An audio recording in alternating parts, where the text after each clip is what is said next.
Halo Sobat Kanal, perkenalkan nama saya Purwadi Sujalmo.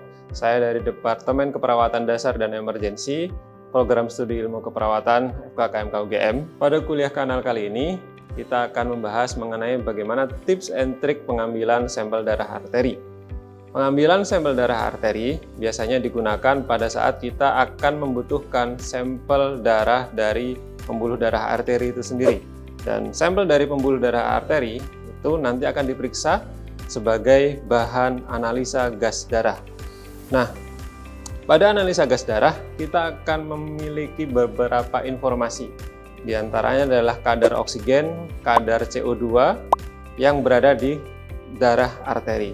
Nah, pengambilan sampel darah arteri sebagian besar dilakukan di tangan bagian arteri radialis maupun ulnaris.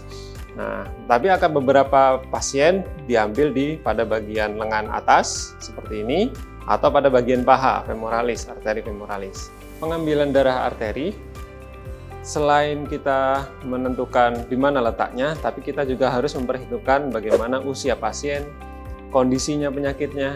Setelah itu juga bagaimana respon pasien terhadap nyeri, sehingga pengambilan itu tidak berfokus atau tidak pada hanya di radialis saja, tapi juga kita memperhitungkan dari pasien itu juga. Contohnya apabila pasien itu adalah pasien bayi atau pasien anak-anak, maka kita prefer atau lebih mengutamakan pada area-area femoralis, karena di area femoralis akan mengurangi rasa nyeri pada pasien tersebut. Akan tetapi apabila itu pasiennya sehat, masih muda, dan nadi teraba dengan baik di radialis, maka kita bisa mengambilnya di area arteri radialis ini. Pada pengambilan darah arteri yang kita lakukan di radialis dan ulnaris, kita perlu melakukan Allen test. Allen test itu adalah pengecekan kondisi arteri pada lengan pasien dengan cara kita menekan kedua arteri pembuluh darah arteri tersebut secara bersamaan. Lalu ketika kita melihat tangan pasien itu sekitar 2-3 detik sudah mulai memutih, kita lepas salah satunya.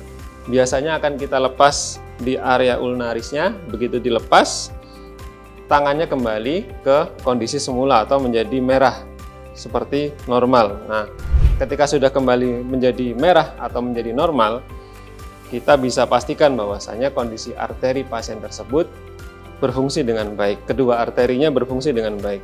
Nah, baru kita bisa melakukan pengambilan darah di radialis. Pengambilan darah arteri harus dilakukan dengan persiapan yang baik. Setelah kita melakukan Allen test, maka kita harus menyiapkan alat-alat sebelum kita kepada pasien, sebelum kita bertemu dengan pasien. Alat-alat yang bisa kita siapkan diantaranya adalah sarung tangan, lalu spade 3 cc atau spade 3 cc yang sudah didesain khusus untuk pengambilan darah arteri, yang sudah terisi heparin sebelumnya, alkohol swab, lalu juga kita harus menyiapkan plester dan persiapan apabila terjadi hal-hal yang tidak diinginkan saat pengambilan darah arteri. Contohnya kita bisa menyiapkan kasa yang steril apabila nanti terjadi perdarahan yang cukup hebat saat terjadi pengambilan darah arteri. Nah, saya akan menyampaikan tips dan triknya dalam pengambilan darah arteri yang mungkin beberapa tenaga kesehatan itu lakukan. Pertama adalah tips and triknya adalah saat melakukan atau pencarian arteri.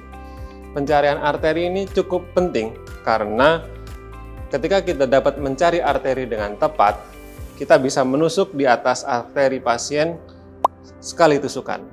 Nah, karena pengambilan darah arteri itu seringkali akan terasa sangat nyeri pada saat jarum itu menusuk ke kulit pasien.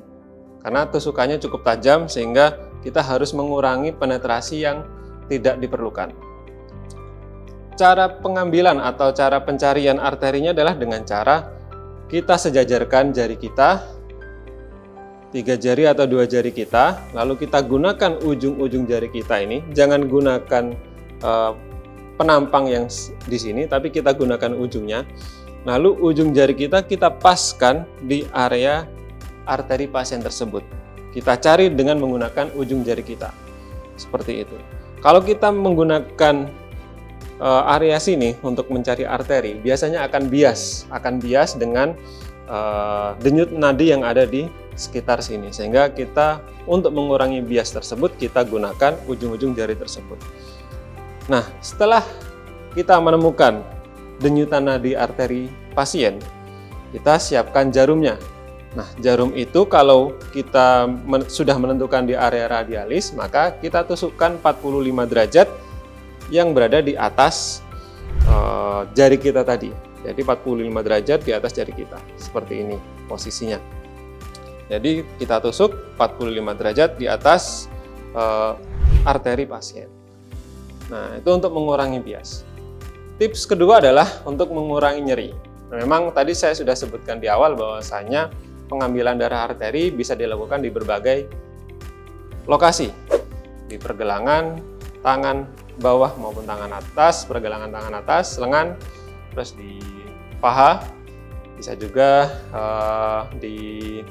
paling sering ada di paha memang, atau pada pasien-pasien yang terpasang arteri line bisa kita lakukan di arteri line tersebut. Tapi kalau pasien belum terpasang arteri line, maka pilihan utamanya adalah ada di femoralis.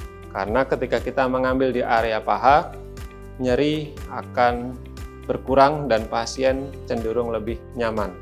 Tips berikutnya adalah tips bagaimana kita mengelola sampel dengan baik.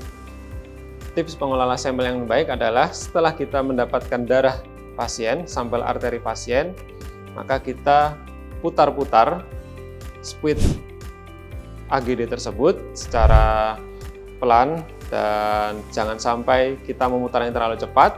Mungkin sekitar 10 kali kita putar.